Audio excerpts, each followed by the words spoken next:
Good morning! Today we're going to be refining and redefining our town centre and catching up with the MorningCraft story. So we're back, and this time we're under the bridge to take a look at our sleepy town centre. I think this is going to need a little bit of work. And so I built some retaining walls along the edge of the water. And already, that riverbank is looking a little bit cleaner. So you definitely can't climb out of that, but you can still fall in. So let's add some nice guardrails along the edge.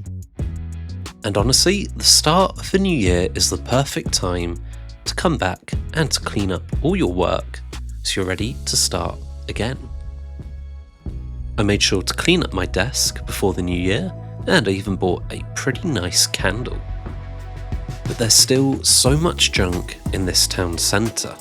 You can see we've got the pumpkin farm right next to a little seating area, and that doesn't really make sense.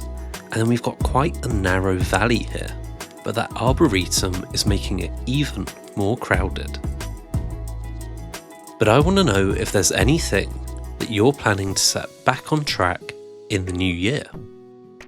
Perhaps you've fallen into old bad habits, or there's something new you should start doing. Let me know in the comments down below. And as day turns into night, you can see that I've cleaned up some of the trees and just a little bit of the pathway. I also removed some of the chests, anvils, and general rubbish we have laying around the centre of the town. And before the end of the episode, I will be building 4 new buildings to occupy all this empty space we're making. You can see I've removed the wheat farm that we built in the second episode of this series. And now the southern bank of the river is looking so much more clean and tidy. It's all neatly laid out with simple pathways and some tiers. But the north side is still a mess.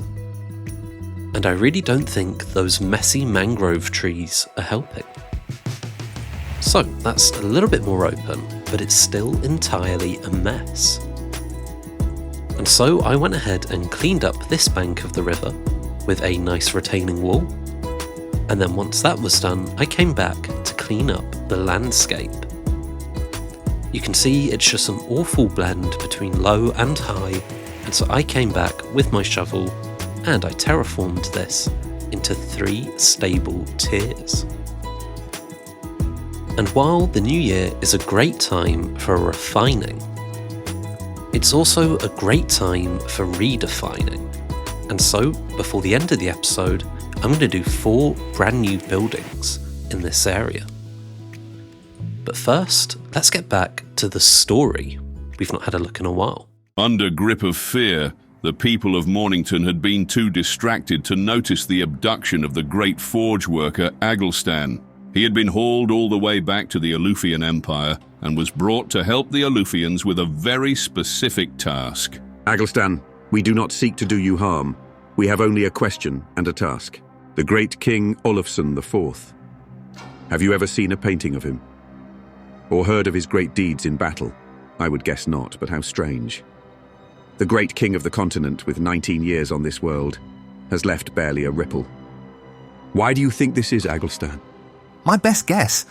He's sickly. Tends to be the case with recluse rulers. Precisely, Agglestan. Since birth he has struggled to draw breath.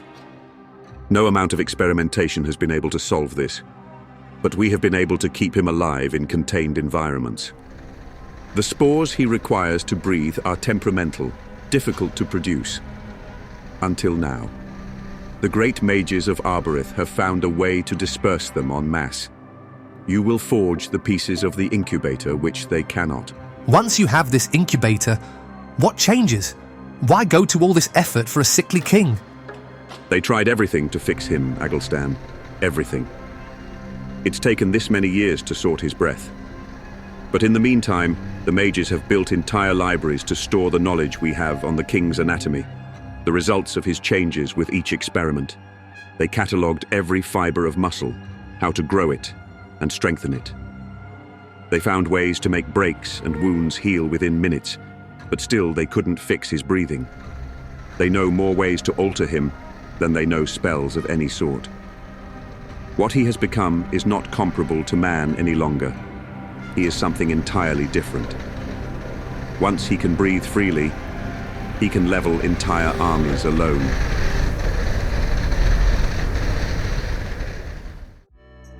Ooh, what a story. You can see that we're pretty close to meeting the new king of the Alufian Empire. But first, I'd like you to meet these 4 new houses that I've built in our town centre. They are pretty much exactly the same, but I want to tailor each of them to better suit its individual placement.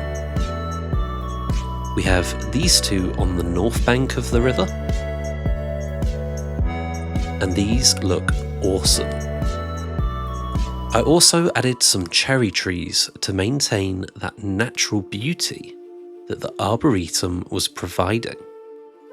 And you can see this one is home to Clara Clark, who is the sort of assistant to the Earl in Thaldrum. And her home has a little extension for the dog. And of course, he's got a water wheel, which I've copied from our mill build. One can only guess what he'd be powering in there.